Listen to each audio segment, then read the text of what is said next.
Hey guys, welcome back to Young Americans Abroad, your best place for weekly content on young American soccer players playing overseas. My name is Austin. And my name is Patrick. And guys, welcome to our show.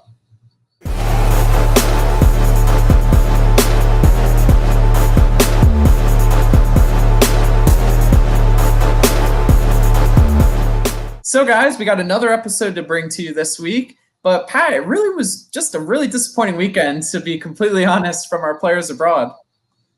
Yeah, Austin, definitely not the weekend that we all were hoping for and expected. Some of our top players definitely seeing a little bit of dip of form, but they'll get it back. And again, there are some newer players and just overall, parts of the weekend that we want to highlight here for you guys, because again, there's so many YAAs now out there, Austin. That's right. Trying to trade in Europe. Some of them have to have some good performances. So, kind of leading into one of those, one of our newer YAAs abroad scored a beauty and adapting to life pretty quickly over there in Europe now. That's true. And we also have another player who just made his debut for his new team after the winter transfer window. And our boy, hint, hint, not to give it away, who we really like, one of the forwards, continuing a strong season full of goals and assists, and really trying to keep his team's promotion chances alive. So all that and more in this week's episode. All right, guys, and to start off today, we're going to head over to the former Philly Union repping here, Brenden Aaronson, now with Red Bull Salzburg. And just want to highlight some of his performances dating back to last Wednesday here. So he did start that game, played 84 minutes against Eric Palmer Brown's Austria Wien in a 3-1 win. And he most notably had a really awesome, just impressive all-around goal, I think in the 72nd minute there, where he received a pass from the left flank with his back to the goal, took a few dribbles there and switched feet and shimmied, kind of like a Coutinho shimmy or some of those creative, wide players in the midfield that they had to create that space, and curled and angled it from his right foot right between the defenders and caught the goalie surprise too in the upper corner there. So really happy for him to get that goal and just really impressive here all around for that game, Austin. Yeah, and he's really had a great start to life in Austria. He started some games, come off the bench for others, but has really looked bright in all of his minutes, and actually had a really nice backheel pass in this game too, to kind of keep possession alive, on the side of the field. And he just looks really comfortable. And obviously, Jesse Marsch, being an American coach, has kind of helped him in that process too. Yeah, certainly right, Austin. And Marsch really knew and seems to understood, obviously being the coach of the team, but just Aaronson's game, and just to bring him into the fold here and what Leipzig's really, or Salzburg, excuse me, I'm getting RBs confused.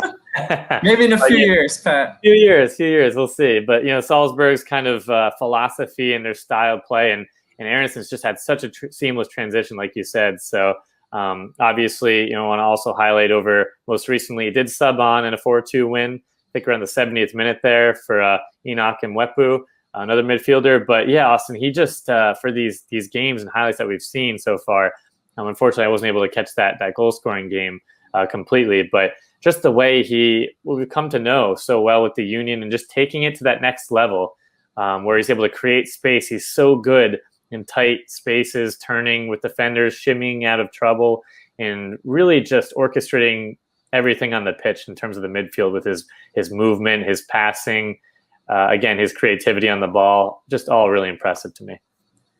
Yeah, and Salzburg are really looking for a creator now that Dominik Szoboszlai has left for Leipzig. So honestly, that creates the perfect opportunity for him, Pat, to kind of, supplant himself in that starting lineup, and just be that playmaker that they're really looking for right now. So that's really exciting to me. Like, I don't know, I just feel like he fits so well into this team. Yeah, I love it too, Austin. I think you and I both, from covering it when he moved over there from the Union, that we just thought he would be that player to adapt pretty quickly here, and it's kind of going according to plan here. And I know obviously Aaronson must be happy too, and again, very hungry and motivated, it seems like, over there, and just in a great system. So we'll kind of have to keep rooting him on here. But I want to ask you quickly before we shift, in terms of the midfielder position, I know he was kind of playing out wide there known more centrally, and there's some debate where he's going to be with potentially the senior team, things like that. But I want to kind of get your thoughts on maybe some of Salzburg's style and their play and their formation, how he kind of fits in there. Yeah, so he's kind of, again, taking over for Dominik Szoboszlai's position, and Salzburg really play like a 4-4-2 or a 4-2-2-2.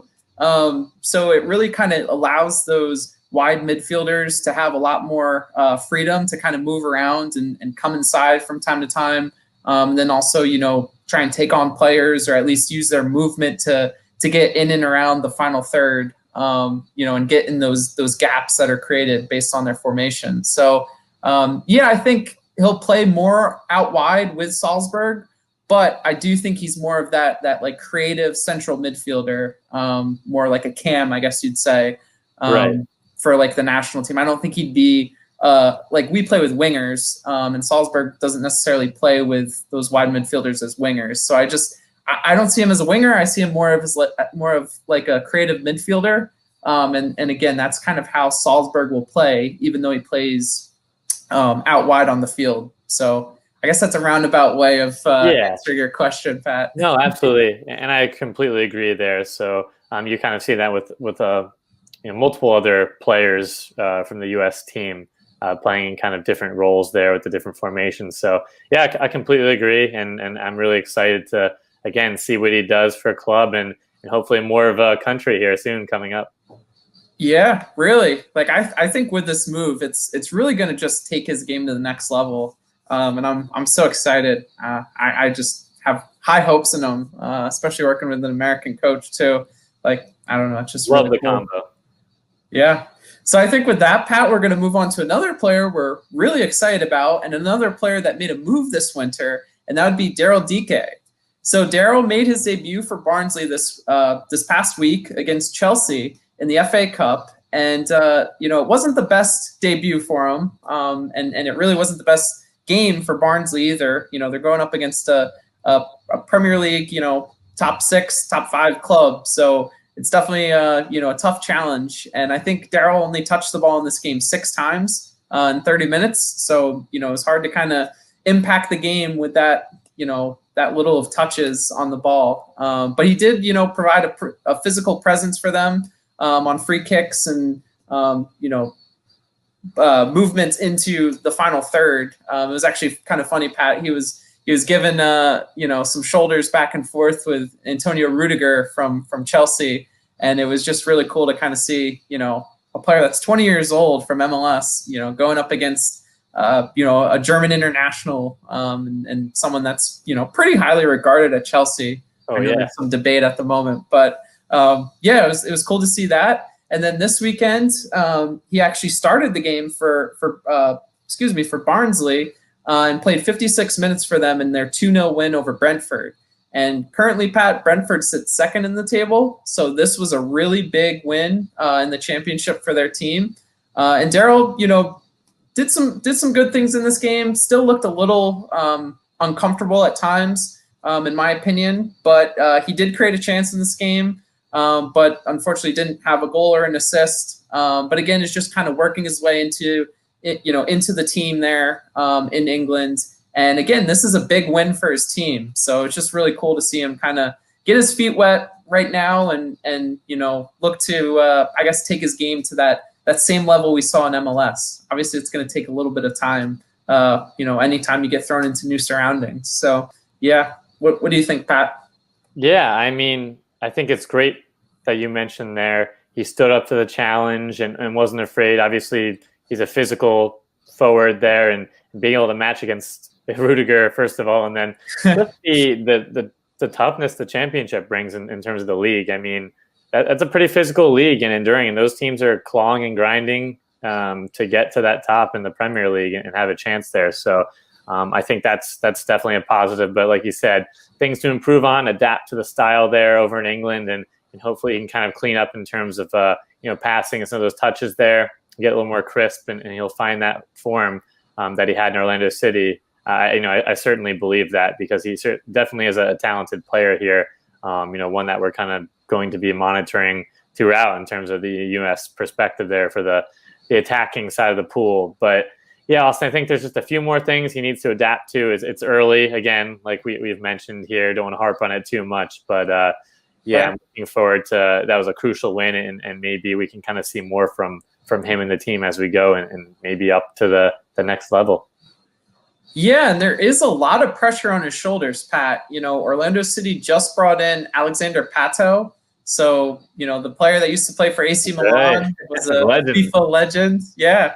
And, I think that move is kind of showing, what Orlando City is doing with Daryl Dike. It seems like they're kind of putting him, in the transfer window, so to speak, for other teams to see. And this move to Europe is just kind of a trial period for them to get more eyes on him and hopefully raise his price a little bit more. So if he doesn't, succeed, then maybe he goes back to Orlando City and now has to compete with Alexander Pato, which, I'm sure he still has a good amount of talent. So I'm sure that's kind of weighing in his mind a little bit. Also that $20 million transfer fee that apparently Barnsley have in the deal, I'm sure is kind of, something that's also kind of weighing on his mind too, and just, some added pressure. So I'm hoping that doesn't, sour things here in England, but it's just something to kind of be aware of. And, we back Daryl. We think he's going to be a great player, and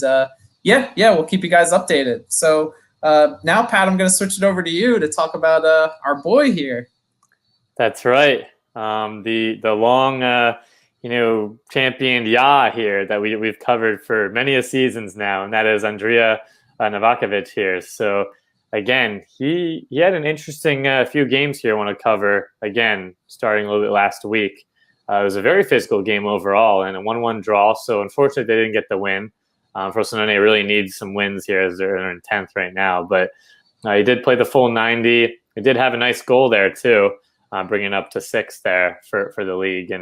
And again, just really active. So he had 60 touches there. I want to read some stats. 18 duels won, 17 lost, +1. So also with 4 fouls and being fouled 4 times, 7v7 in terms of aerial duels won and lost. So really action packed game there for Andrija. And then obviously Austin most recently against Virtus and Tella, if I'm pronouncing that right. They did win 3-2, and he started play the full 90 and had a nice assist. So he's really impacting the game on the stat line there with 6 goals, 3 assists, and even I think it's 3 or 4 secondary assists as well. So they are in 10th, Austin, but it's really just nice to see Andrija with all these strikers. DK, we're talking about a few other forwards, I should say, moving abroad and really competing for that spot.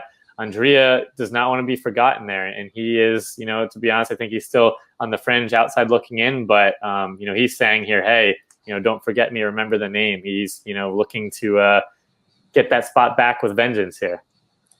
Yeah, and you got to think players like Nick Gioacchini, he's playing in the 2nd tier there in France. Right. Sebastian Soto is right now back with Norwich City and could be playing with them in the 2nd tier in England. Obviously, Andrija is a little bit older, but the thing that's interesting right now is he's really producing on the field. So I think he is putting himself back in that competition for USMNT striker, at least at the depth position there, on the depth chart. But I really like what he brings to the field. He's a tall striker who can combine with players. And has some good hold up play due to his body size, things like that. Is good in the air, and he's just finally producing at a consistent rate in Italy, which that was the thing we wanted from him. Making that move, taking the leap to Italy, is a pretty big move because there's not many Americans in Italy right now. So I just think it's really cool to see kind of his career arc and where he's come from. How many battles he's overcome and people he's proven wrong, so to speak, at all the clubs he's been to. So we're always rooting for him. So it's cool to see him doing well. Yeah, Austin, you couldn't have said it any more, perfect here. Obviously rooting for our boy here, but just taking that leap over there and just being more consistent overall. Producing here. That's what Berhalter wants to see for his forwards and attackers. And again, he does offer some unique skill sets where you can see by those assist numbers that he really loves to combine and get involved even for a size or kind of a poacher striker, but he's able to drop back and also be creative on the ball and find some of those gaps. So we saw that with the playoff promotion push. Unfortunately, fell short last year, but again, Serie B is a little bit complicated. Won't dive too much into it, but there is still a shot outside looking in that Frosinone can get into one of those playoff spots and get into that playoff tournament per se and fight for that third place position there. So, all the best to Andrija. Really rooting for him because that forward and attacking pool with the U.S. is really heating up. So, he's got to up his game here. Yeah, very true, Pat. And I think now we're going to move over to our final player for today, and that's Reggie Cannon. So Reggie Cannon honestly had, his second best game maybe of the year, Pat. Maybe arguably best game of the year, and that was against Porto. So, Reggie Cannon played 90 minutes for Boa Vista and their 2-2 draw. And, the cool thing is with this game being, one of his best games, his second best game, or one of the two games, was against Benfica. So now you're looking at two really good games against the top teams in Portugal. So that's really exciting. And in this game, he really did a good job on both ends of the field. He did a great job tracking back, winning tackles to keep Boa Vista, in this game. And then also going forward, he provided 2 near assists. They were literally, perfectly crossed balls into the box that were directed on target, just, not enough pace or, the right position to go into the goal. So, this really could have been a fruitful game for Reggie if he got those 2 assists, and also would have been a great win for them too, because they're not doing so hot at the moment. We'll kind of dive into that in a little bit, but just looking at his game a little bit more, he was given a 7.5 rating on FootMob, and that was, I believe, second best on Boa Vista's team for the game. So definitely one of their best performers on the day. And honestly, Pat, I think you could say that for this whole season. Boa Vista are currently in the relegation position, one of the relegation positions over there in Portugal, and have really just struggled to score goals all season and kind of keep them in games. But Reggie Cannon's honestly been one of their most solid performers all year, and has just been able to provide that consistency that we've known to come to know from him. And yeah, unfortunately, it's just not really happening with his team. So what's your take kind of on Reggie's season so far? Yeah, I think it's tough. And historically, we've seen some of these Americans abroad with teams that are struggling in that relegation zone or toiling at the bottom there. Again, it's a full team sport. So your individual maybe not performing. Reggie's had some of these highs and lows, and obviously has been criticized a little bit recently, but picked it up a little bit with these potential chances, but and looking pretty good against top Portuguese caliber teams there. But yeah, it's tough when your team's in a slump like that, Austin, and it's just difficult period in time for the manager, the players in and out on the pitch, and the locker room training up into the games where you're not seeing it on the pitch. So yeah, Again, I'm not trying to take the blame completely off, Reggie, but I wouldn't, solely place it on him, if that kind of makes sense. Right, and I think that's fair for right back. It's hard to really influence games at time. Obviously, you can keep your team in games, which is the important thing.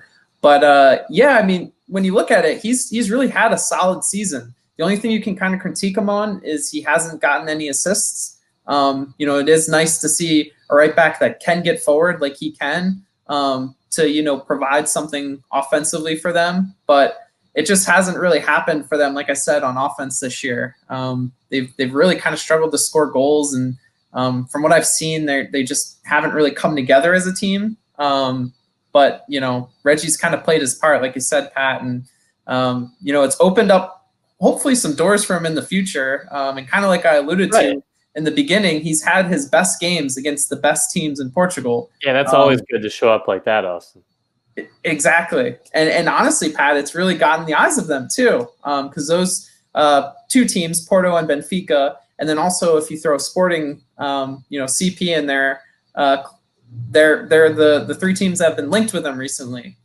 So obviously he's doing something right to kind of get those eyes on him. And the other team, Lille.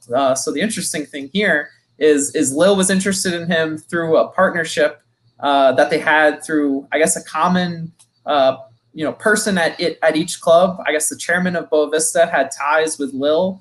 So Lille has been loaning some of their players to Boa Vista over the past 2 years, but supposedly that person has now left the club.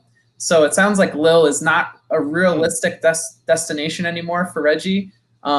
So yeah, that's something to keep an eye on, and kind of furthers those transfer rumors to the Portugal giants like Porto and Benfica even more. Like I feel like those two destinations are really kind of the places Reggie should be looking to go next. Yeah. But what do you think, Pat? That would have been a cool link up to see Timo Weah there, right? Reggie potentially. But yeah, I mean, with Jonathan David too. Yeah, Jonathan David. Yeah, the CONCACAF boys there. But yeah, I mean, Austin, I agree with you. I mean, Portugal, you've seen it with the Europa League, Champions League, even now.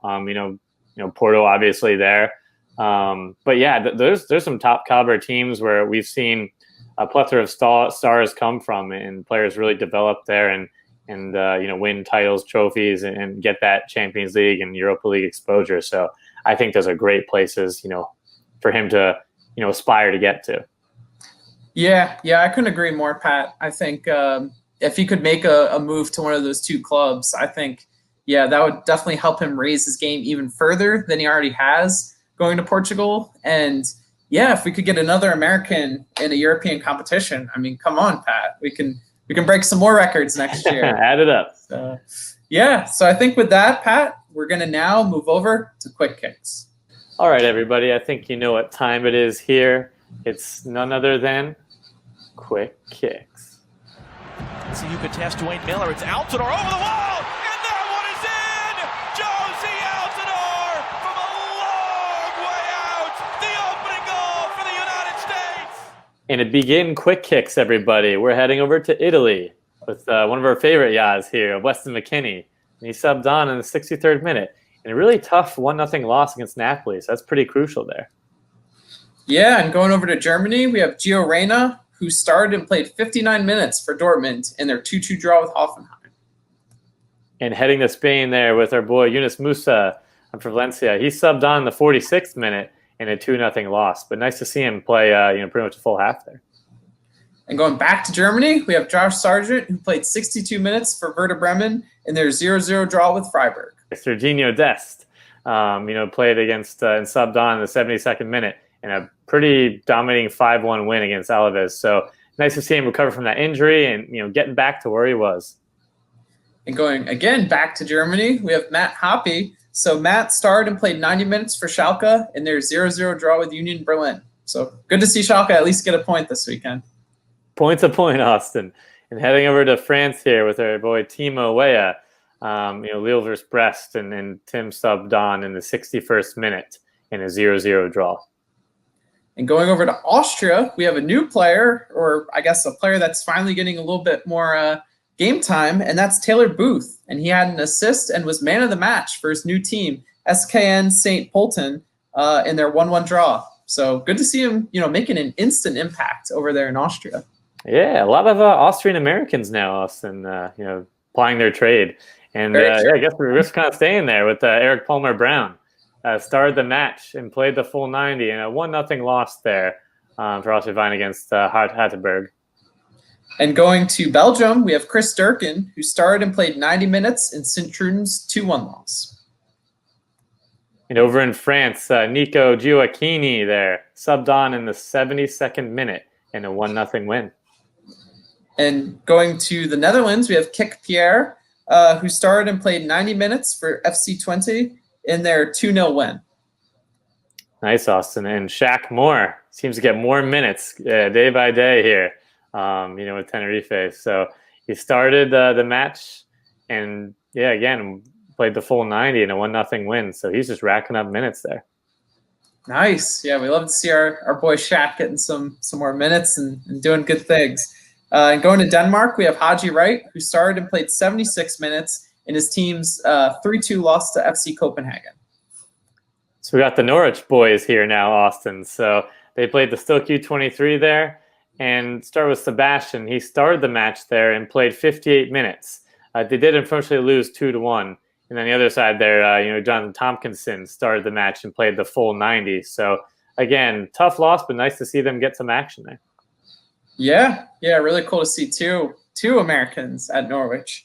And going to Mexico, we have a player we're going to start covering a little bit more, and that's Santiago Munoz. So Santiago started and played 90 minutes for Santos Laguna, and this was the first time he started for them in their 1-0 win over Monterrey.